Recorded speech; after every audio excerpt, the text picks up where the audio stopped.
tawag sa lahat.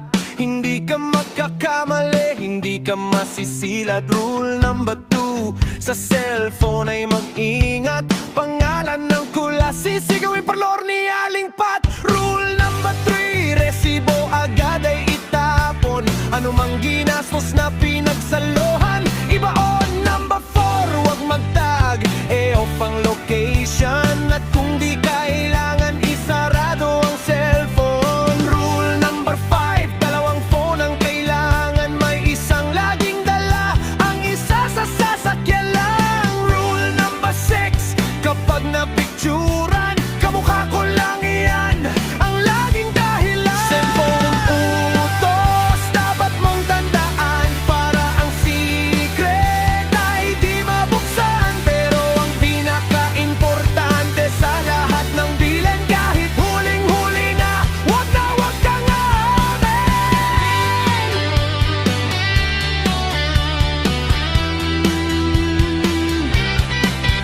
Rule 7, call and text, dapat laging bura. Huwag mamamali ng send, baka kay misis mapadala. Number 8, poker face, dapat ay laging handa. Matibay ang dibdib, huwag magugulat, huwag mabibigla.